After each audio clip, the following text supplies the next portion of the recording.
Assalamualaikum warahmatullahi wabarakatuh. Terima kasih Ibu. Baik, kita akan lanjutkan pertemuan kita bulan lalu, yaitu mengenai mengelola keuangan keluarga. Sebelumnya sudah dijelaskan bulan lalu bahwa mengelola keuangan keluarga itu ada beberapa tahapan. Kemudian untuk hari ini kita itu belajar tentang proses mengendalikan anggaran. Mengendalikan anggaran ini, kalau bahasa kitanya itu adalah mengatur sen masuk, mengatur sen keluar. Ya. Jadi Ibu, dalam mengendalikan anggaran ini kita itu dituntut untuk punya prinsip atau tekad. Jadi jangan mudah tergoda. Misalnya saya contohkan, ibu-ibu ingin ke pasar, ingin membeli beras dengan sayur. Sesampainya di pasar, ibu lihat baju baru atau baju itu yang dijual orang. Apabila ibu tergoda untuk membeli baju tersebut, itu ibu tidak punya prinsip artinya. Padahal di sini kita dituntut untuk mengendalikan keinginan tersebut sehingga uang yang kita punya itu bisa cukup untuk kebutuhan. Kemudian saya akan membagikan ibu dalam 4 kelompok. Nanti setiap kelompok akan bercerita. Ibu-ibu harap untuk mendengarkan dan menanggapi apa yang dibacakan kelompok masing-masing. Baik, kelompok silakan kepada Ibu Krisna. Tidak.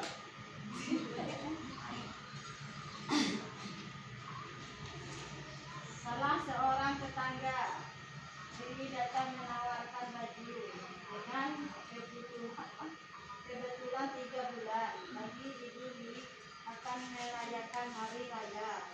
Agamanya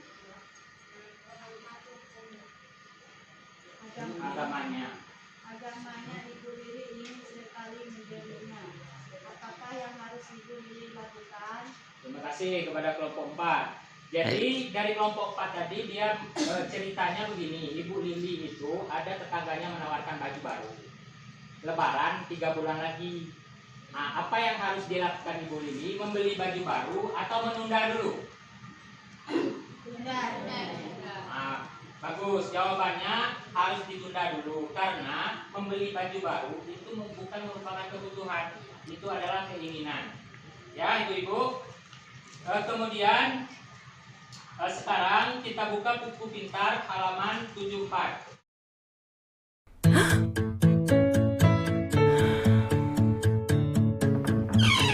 Bu Lili, jangan lupa besok datang ya. Akan ada pelatihan mengelola keuangan.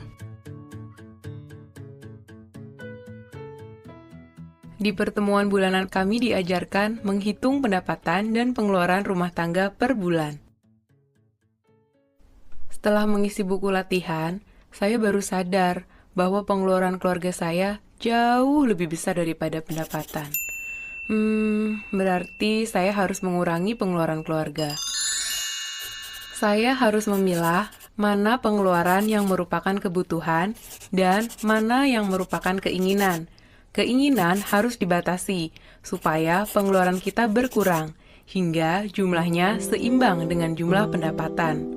Pengeluaran yang berimbang inilah yang menjadi rencana anggaran bulanan keluarga saya. Untuk apa amplop-amplop ini, Bu? Amplop-amplop ini akan membantu kita mengendalikan pengeluaran keluarga, Pak. Jadi, upah yang kita terima, Ibu satukan. Lalu, uangnya Ibu bagi-bagi ke dalam amplop-amplop ini sesuai dengan anggaran bulanan yang waktu itu sudah kita sepakati bersama, Pak. Uang yang sudah Ibu masukkan ke amplop listrik, ya harus dipakai untuk bayar listrik saja. Tidak boleh dipakai untuk kebutuhan lainnya. Jadi, semua pengeluaran kita terkendali, Pak. Wah, kalau begitu, setiap bulan semua kebutuhan kita akan terpenuhi ya, Bu? Mudah-mudahan begitu, Pak. Bila kita tertib mengikuti anggaran yang telah dibuat, maka pendapatan keluarga bisa mencukupi. Tapi setiap kali memakai uang, kita harus rajin mencatatnya di dalam buku catatan kas harian.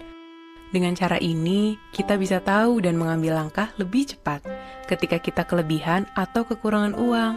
Begitu, Pak.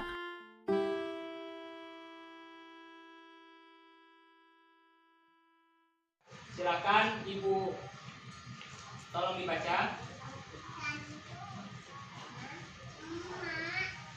Pengeluaran harus dikendalikan. Pendamping Bu Lili, jangan lupa besok datang ke pertemuan yang akan ada pelatihan pengelolaan keuangan. Bu Lili, di pertemuan tersebut kami diajarkan untuk pendapatan dan pengeluaran rumah tangga per bulan. Bu Lili, saya harus memahami mana pengeluaran yang merupakan kebutuhan dan mana yang keinginan, supaya jumlah pengeluaran yang bisa seimbang dengan pendapatan. Pengeluaran yang seimbang ini yang menjadi rencana anggaran bulanan keluarga saya. Pak Rusli, untuk apa amplop ini Bu Lili? Amplop ini membantu kita mengendali pengeluaran keluarga. Jadi, upah yang kita terima Ibu satukan, lalu uang Ibu bagi-bagikan ke dalam amplop ini, sesuai dengan anggaran bulanan yang waktu itu sudah kita sepakati bersama, Pak. Bu Lili, uang yang sudah Ibu masukkan ke amplop listrik ya, dipakai untuk dibayarkan listrik, tidak boleh dipakai untuk kebutuhan lain. Jadi semua pengeluaran kita kendali, Pak. Bu Lili, tapi setiap kali memakai uang kita harus rajin mencatat di buku catatan kas harian. Dengan cara ini kita bisa tahu dan mengambil langkah lebih cepat ketika kita kelebihan atau kekurangan keuangan. Begitu, Pak. Baik, terima kasih kepada Ibu sudah membacakan buku pintar halaman 74. Jadi dari cerita tersebut bisa kita lihat bahwa cara mengendalikan anggaran atau uang masuk dengan uang keluar tadi itu ada dua poinnya. Yang pertama adalah sistem amplop, yang kedua dengan catatan kas harian. Apa bedanya? Sistem amplop ini bagi ibu-ibu yang bapaknya itu pekerja menerima upah bulanan. Jadi bisa dimasukkan misalnya untuk uang listrik 50.000 langsung masukkan ke amplop. Amplopnya boleh dibuka itu hanya untuk kebutuhan yang mendasar tersebut. Misalnya untuk bayar listrik, buka amplop listrik. Untuk beli beras, buka amplop beli beras. Begitu ya Ibu. Kemudian yang kedua, itu adalah sistem catatan kas harian. Catatan kas harian ini untuk pendapatan yang kira-kira harian. Jadi bukan bulanan. Misalnya motong hari ini dapat 100.000 itu dicatat. Kemudian catatan ini harus kita catat setiap kali mendapatkan pemasukan. Bisa lihat di sini. Misalnya pada tanggal 3 Februari, Bapak Budi itu mendapat upah 15.000.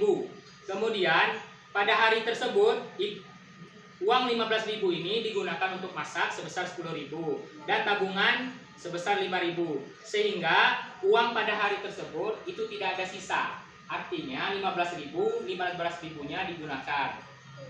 Kemudian andaikan pun ada sisa, itu sebaiknya uang ibu-ibu itu ditabung, jangan keburu dihabiskan.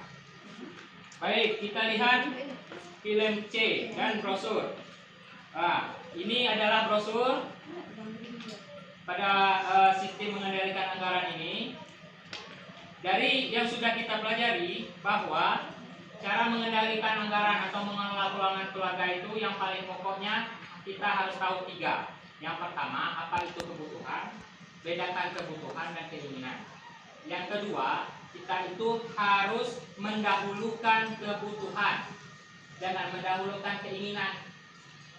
Yang ketiga, pengeluaran itu sebisa mungkin harus lebih kecil daripada pendapatan.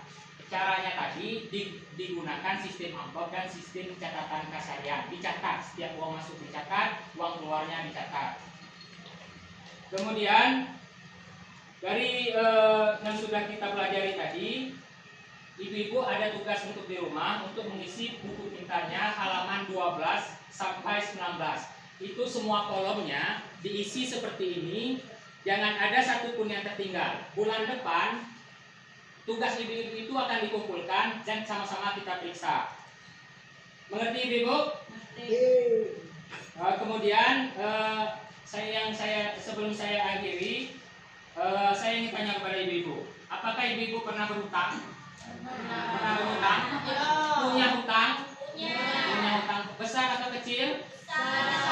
Oke, baik. Setelah minggu depan atau bulan depan, kita akan membahas cara mengenai pinjaman dan tabungan, cara bagaimana berhutang yang baik atau melunasi hutang yang baik. Oke, Ibu?